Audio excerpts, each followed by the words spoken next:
जय श्री कृष्ण। हरे कृष्ण कृष्ण कृष्ण कृष्ण कृष्ण हरे राम राम राम राम। तो बात करती हूँ कि अगर मैं गीता सार की मैं ये पुस्तक ले रही हूँ घर में, आप सोचोगे कि मैं क्या नहाई हूँ कू खाई हूँ, तो मैं बता दूँ मैं नहाई हूँ कू खाई हूँ, लेकिन और मैं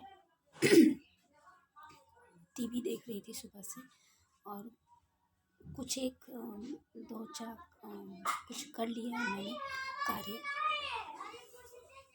जिसे कहते हैं ना कुछ चीज़ें इधर से उधर करना, कुछ अपने मन से कर लेना।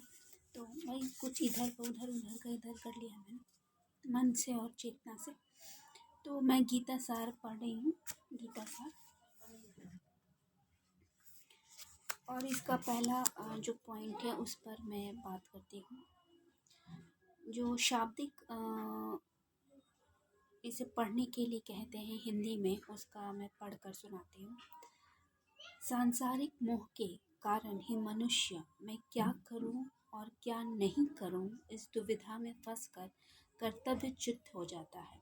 अतः मोह और सुख आसक्ति के वशीभूत नहीं होना चाहिए। ये पहला है। और फर्स्ट जिसे कहते हैं ना, पहला जो एक पॉइंट में आ रही है, एक से जिसकी चिन्हित की गई है, जिसे चिन्हित किया गया है, उसके बारे में। तो सांसारिक मोह के कारण ही मनुष्य में क्या करूं क्या ना करूं इस दुविधा में फंसकर कर्तव्यच्युत हो जाता है। तो क्या हम संसार के मोह में होते हैं? हम जब आते हैं, जब हम मेरा और आपका, हम जैसों का आना संसार में होता है, तो क्या हम संसार मोह के कारण आते हैं? यह सवाल सिर्फ हम गीता सार में ही ऐसे नहीं दे सकते हैं या ले सकते हैं।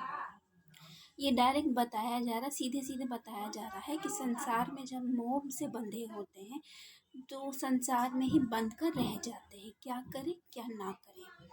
तो मोह का मतलब क्या होता है? मोह का मतलब होता है किसी से लगाव रखना, किसी से जुड़ाव रखना और किसी के वशीभूत होना। मोह का मतलब होता है मन से लगन रखना और उसके प्रति अच्छी भावना रखना, उसके प्रति प्यार रखना, मनोभाव में सौहार्द रखना।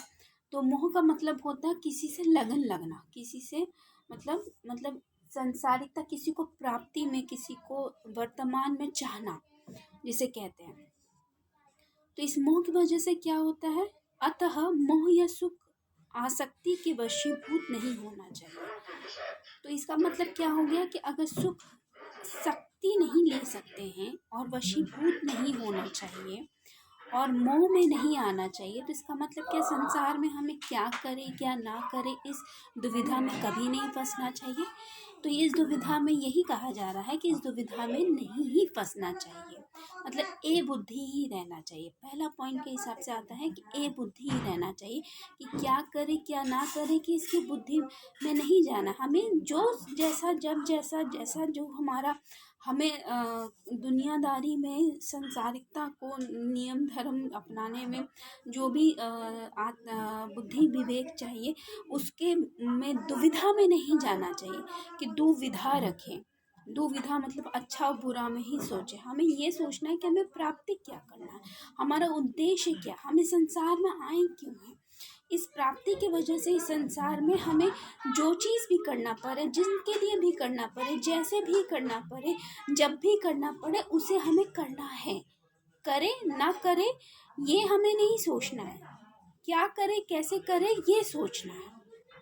करे ना करे ये अकर्मता में नहीं जाना है, हमें कर्म करना है, हमें दुविधा में नहीं जाना है।